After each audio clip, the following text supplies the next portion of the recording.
Hi, Norman from Tormach, and today we've got a quick tech tip video on replacing encoder batteries on a EtherCAT based Tormach machine.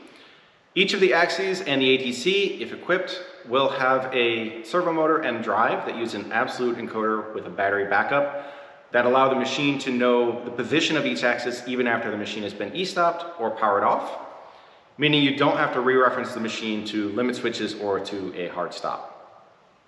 The batteries are not rechargeable and eventually do need to be replaced. The lifespan is typically 5 to 10 years, but the exact amount of time will vary a lot depending on how often the machine is powered off, and most importantly, if the axes are ever moved while the machine is powered off. That will quickly drain the voltage of the battery. I do want to emphasize that unlike some other machines, no machine or drive parameters are stored with the battery backup. The only thing that is retained is the axis position from the encoder. Replacing an encoder battery is a very quick process. First, we're going to ensure that the machine is powered off with our main disconnect switch on the side here. Then we need to wait 5 to 10 minutes for any residual energy in the drives to dissipate. Each of them has a red LED here with a warning sign and a label saying charge. This is telling us that there is energy still in the drives as long as that is lit. So we need to wait to make sure that is completely dark for all of our drives. Then we'll locate whichever drive we need to replace the battery for. So the order goes spindle X, Y, Z, A. And we also have that layout on our sticker here. If you need to replace the battery on the ATC drive, that's not in the main electrical cabinet, that's in a separate electrical cabinet off to the right.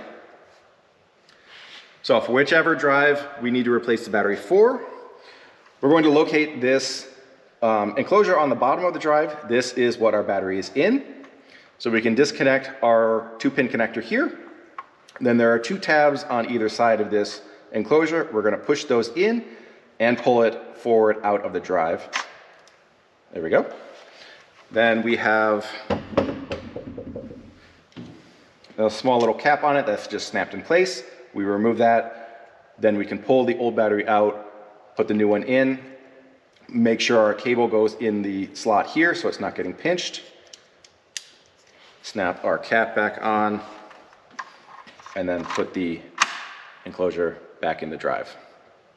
Once we have that done, then we can power our machine back on, pull it out of e-stop and reset, and then re-reference that axis. Let's take a look at PathPilot for a minute. In normal operation, when we power on the machine, we would see our axes are showing us a reference button before we reset the machine and pull it out of e-stop. But as soon as we do pull the e-stop button out and press reset, then you can see that the reference buttons collapse down and we have a green LED for each axis. If you don't have a 4th axis installed, then the reference A button will still remain expanded. That's perfectly normal. However, if we have a battery that needs to be replaced, then when we press reset, we'll see 2 indicators of that issue. First, the reference button for that axis won't collapse like it normally would. And second, we have a yellow status button telling us we have a message we should look at. So if we go to the status page, then we can see that we have warnings for that encoder battery that we need to change. Also, needing to replace an encoder battery does not mean that you can't operate the machine until you have replaced it.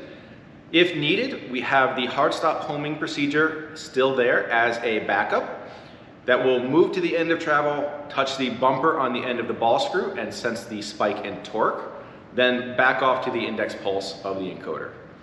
The hard stop referencing procedure is generally accurate to under 5 thousandths. So for general work, you shouldn't need to touch off tools or your work offsets before continuing machining. But for any high precision work, you may want to retouch off your tools or work offsets until you're able to replace the encoder battery.